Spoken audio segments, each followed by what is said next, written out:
Tonight, condolences continue to pour in following the death of civil rights activist and faith leader Reverend Bill Lawson. Lawson, who founded Wheeler Avenue Baptist Church, died today at the age of 95.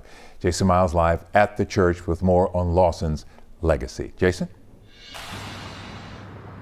Hey there, guys. You may be able to see it behind me. Black mourning bunting went up over the main entrance here at Wheeler Avenue Baptist Church within the last few hours. A church Reverend Lawson founded 62 years ago in 1962. But of course, he is also known for all of the work he did outside of the church. Wheeler Avenue Baptist Church, an anchor in the Third Ward community and touchstone for many across Houston, thanks to its founding pastor, Reverend Bill Lawson. Whom I affect to call Pope.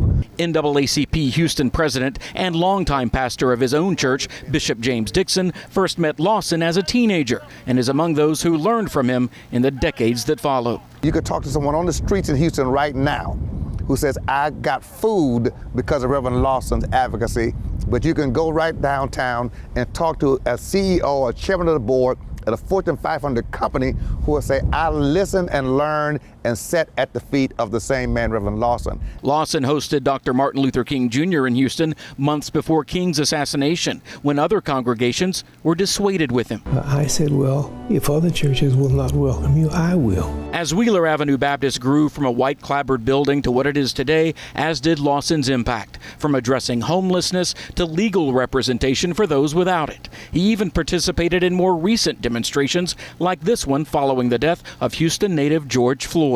And as one of the so-called Three Amigos, Lawson partnered with Catholic and Jewish counterparts on various projects. Reverend Lawson is an icon among icons. He is one of the reasons our city is so great.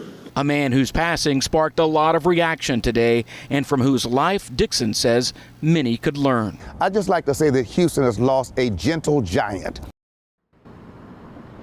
And funeral arrangements for Reverend Lawson already set for next Thursday and Friday. We expect to hear more from church leadership here about Lawson's legacy and death during a news conference in the morning. I mentioned the bunting there behind me. Something more difficult to see in the daylight is an eternal flame illuminated earlier this afternoon. It will burn in Lawson's memory.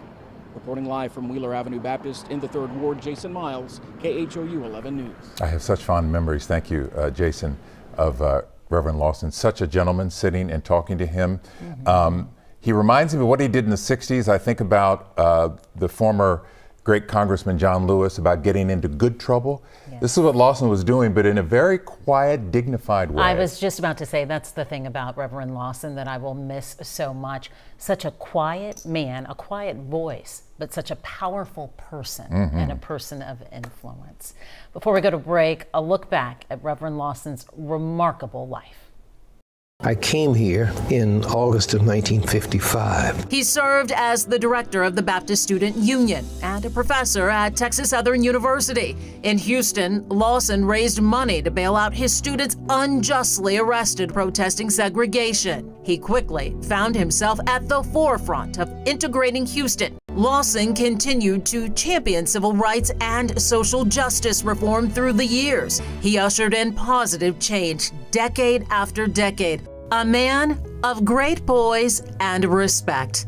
If there is any kind of real legacy that I would want to see, it is a legacy that moves from the old-fashioned white versus black versus minority. My hope is that we will be more like a family.